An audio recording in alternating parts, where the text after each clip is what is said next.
వీటన్నిటి వల్ల నాకు 100కి 100 పాళ్ళు సీతాదేవి మీకు కనబడుతుంది. ఆ శ్లోకం చాలా ఇష్టమైన శ్లోకం నాకు. సర్వథా క్రియతాం యత్నః సీతామధిగమిష్యత పక్షలాభో మమాయం వసిద్ధి ప్రత్యేకారకః. ఈ శ్లోకానికి ఉన్న అపూర్వమైన శక్తి అమృత శక్తి అంటారు.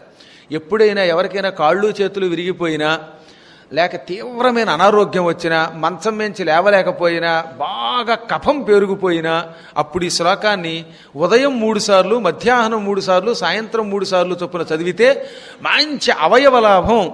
కాళ్ళు కుంటుకుంటున్న వాళ్ళు కూడా దీనివల్ల బాగుపడిన వాళ్ళు ఉన్నారు. జోగన్నపాలెం అనే ఒక ఊళ్ళో ఒక అబ్బాయి పడిపోతే కాలు విరిగిపోయింది, కట్టేశారు. మా నాన్నగారు ఈ శ్లోకాన్ని అలా చదివిస్తే వాడు మళ్ళీ నెల్లాళ్ళకి శుభ్రంగా తిరిగి చెట్లు ఎక్కాడు.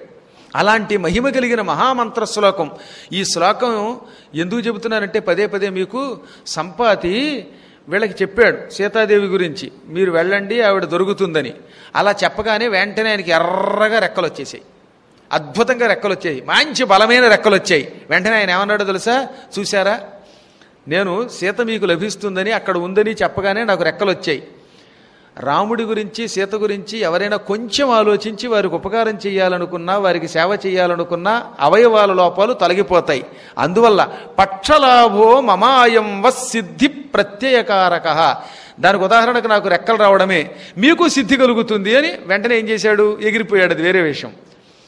ఇందులో ఆయనకి రెక్కల లాభం అనే వంకతోటి ఒక మంత్రాన్ని ఇమిడ్చారు. ఈ మంత్రం మహామంత్రం, పరమమంత్రం, చాలా పవిత్రమైన మంత్రం. ఇందులో మొదటి అక్షరం సా అనేది సీతాదేవికి సంబంధించిన బీజం, తత్సవితుర్వరేణ్యంలో బీజం. అందులో తనహ అనేది ఉన్నదే అది వికలాంగుల్ని బాగు చేసేటటువంటి ధన్వంతరీ మంత్రం.